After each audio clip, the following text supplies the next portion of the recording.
So today we are going to study about what do you mean by air conditioning. How many types of air conditions are there? So that are window, split, and centralized air condition. We would be talking about some of the terminologies related to air conditioning. And if time persists, then we will talk about building transport system as well. So let's begin. We'll try to cover up this topic up to the understanding of 90% up to the set standards.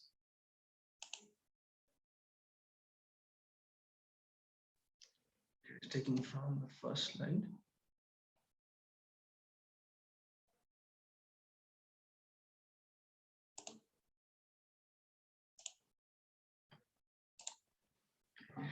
Okay, so the first question which comes in our brain, what do you mean by air conditioning? What is air conditioning? So air conditioning, the simultaneous control of temperature, humidity, motion, and purity of air in a confined space, in a defined space, is known as air conditioning. उसे हम air conditioning बोलते हैं. So of course हम जो है वो temperature के बारे ही जानते हैं. We don't know about humidity. So humidity is something.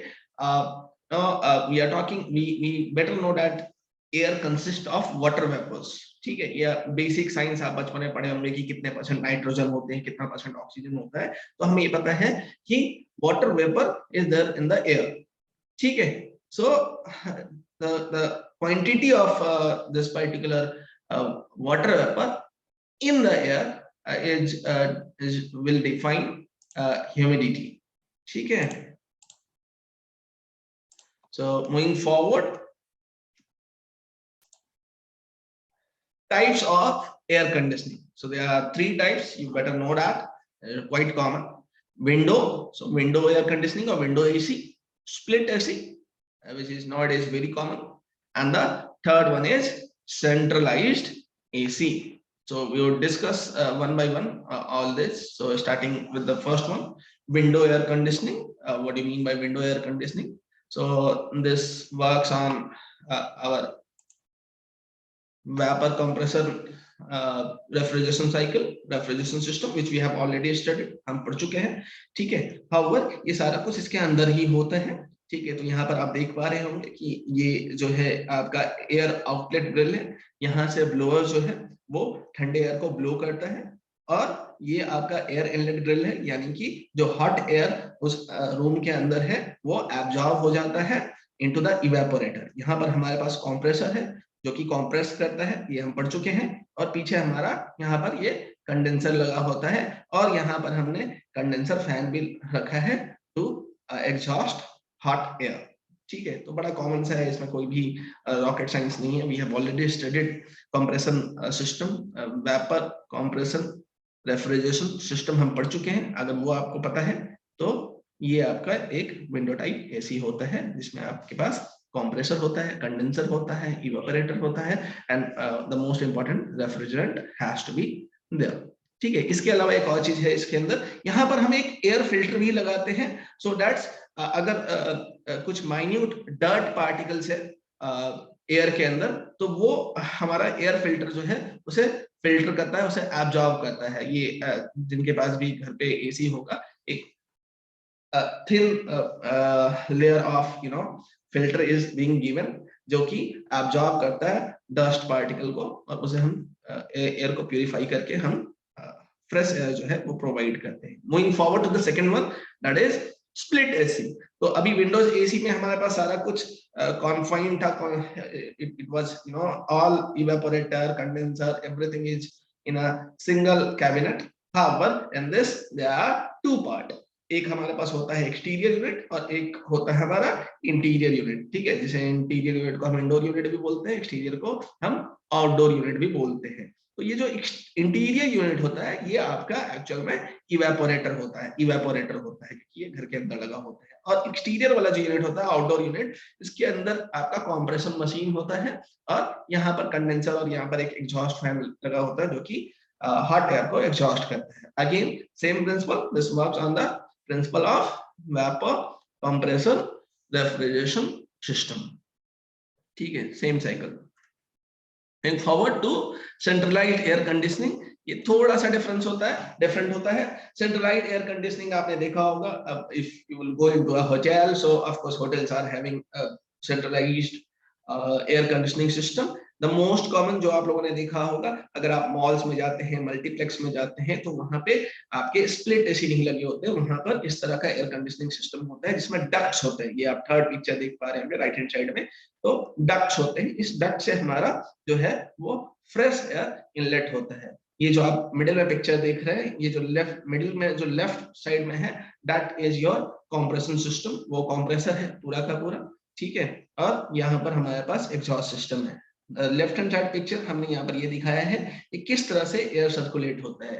तो this centralized air conditioning work on the principle of duct system।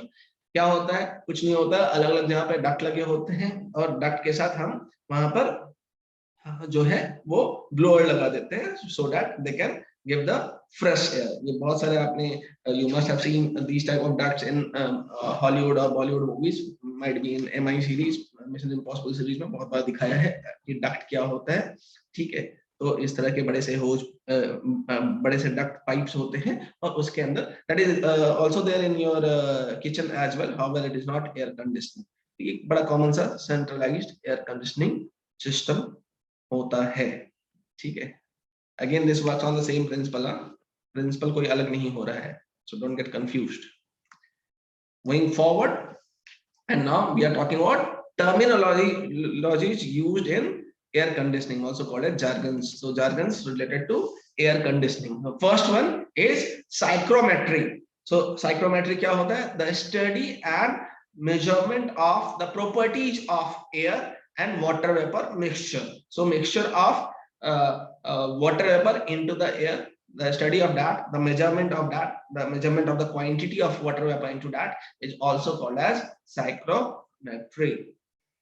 Dry air, ये बड़ा नॉर्मल सा वर्ड है जो हम बचपन से सुनते आए हैं। तो ड्राई एयर क्या होता है? एटमॉस्फेरिक एयर, जो नॉर्मल एयर होता है हमारे पास, जिसके अंदर बहुत सारे गैसेस होते हैं। वी बेटर नो, नाइट्रोजन होता है सबसे ज्यादा, 78% होता है, फिर ऑक्सीजन होता है, कार्बन डाइऑक्साइड होते हैं, certain other gases as well in very small quantity, ठीक है। और उसके साथ साथ वाटर वेपर भी होता है। तो अगर वाटर वेपर को हम एक्सक्लूड कर देते हैं तो उस एयर को हम क्या बोलते हैं? उस एयर को हम बोलते हैं dry air. and there is moisture, the water vapor, the water vapor जो है contained in the air is called as moisture, उसे हम moisture बोलते हैं।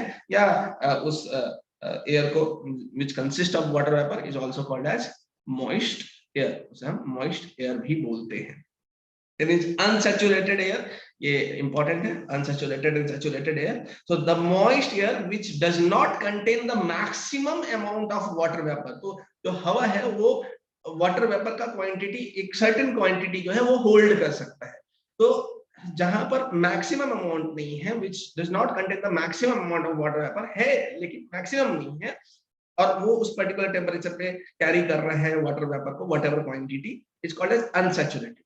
जैसे ही हम maximum quantity moist air, maximum quantity of water vapour carry कर रहा है एयर के अंदर, तो उसे हम बोलते हैं saturated air. So saturated air is the air which consist the maximum amount of water vapour which it can carry at a given temperature, it's called as saturated air. हम क्या बोलते हैं? हम सैचुरेटेड एयर बोलते हैं। Then there is something called as DVT, dry bulb temperature.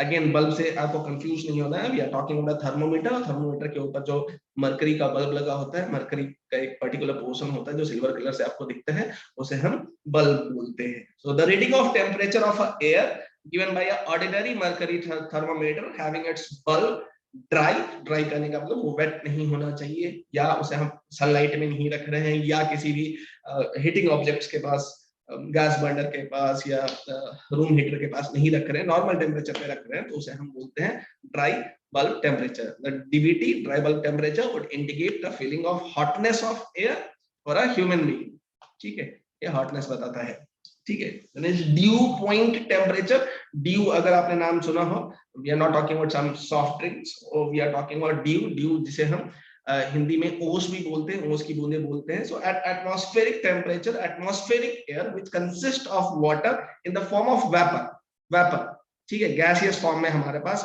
Water के particles है, water vapour है। अगर उस हवा को हम ठंडा करते हैं, that air is being cooled down, the water vapor will turn into small water droplets and will precipitate on the surface. This particular temperature at which this water droplets, water vapor will convert into water droplets and will precipitate on the surface, it's called as dew point temperature. उसे हम क्या बोलते हैं? उसे हम dew point temperature बोलते हैं। And there is wet bulb temperature, ये आपको of course it's a terminology, इसलिए मैं पढ़ा रहा हूँ। Temperature of air indicated by a mercury thermometer whose bulb is covered by a piece of muslin cloth, जो आप किचन में यूज करते हैं, या silk cloth, is known as wet bulb temperature। इसे हम wet bulb temperature बोलते हैं। ये सिर्फ आपकी जानकारी के लिए है।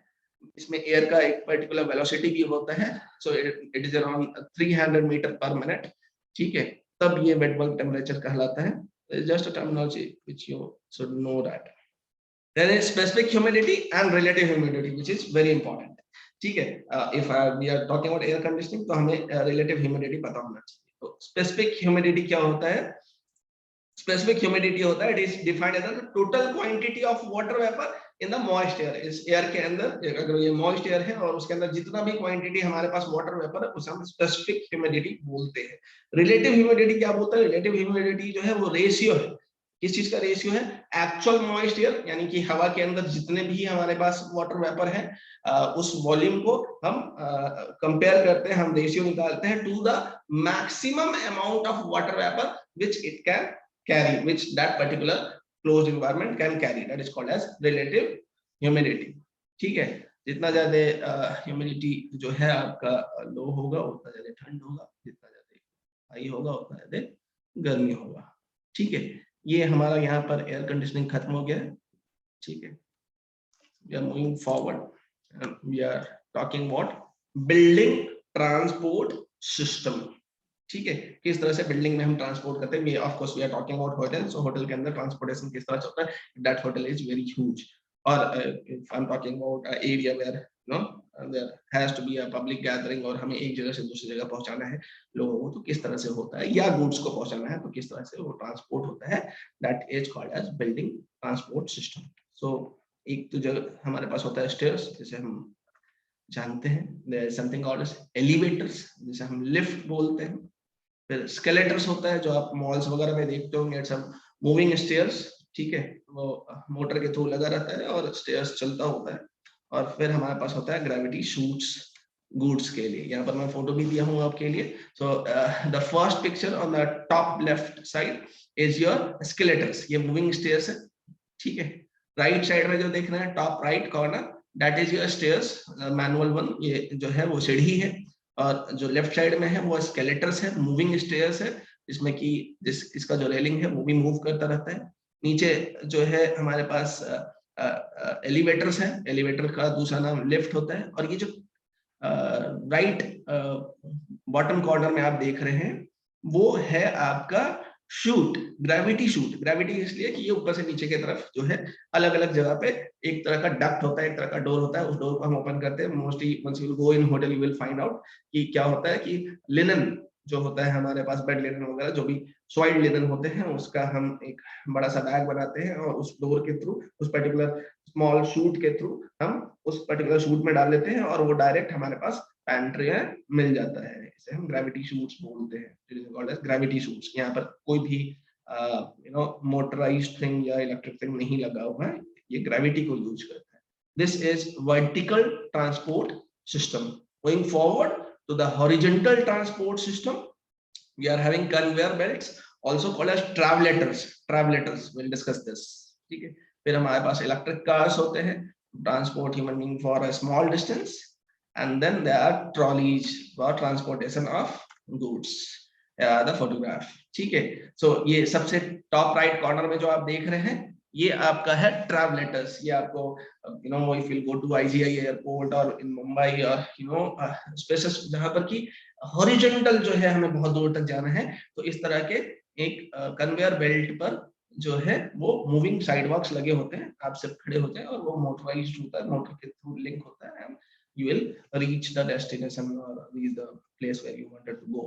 Then there are electric cars, ये आपने एयरपोर्ट और आजकल रेलवे स्टेशन पे भी मिलता है. This is very common in hotels. Hotels के अंदर इसे बग्गी भी बोला जाता है. You'll come to know once you go into hotels or industrial term. And the last is trolley. So goods को transport करने के लिए हमारे पास अलग-अलग तरह के trolley होते हैं. I've just given a picture of two common trolley which you are able to see. ये है हमारा, इसे हम बोलते हैं horizontal transport system. That's all about this particular unit. Thank you for giving me opportunity to teach you this particular AC and refrigeration. If you do have any doubt, you can ask me right now. Thank you.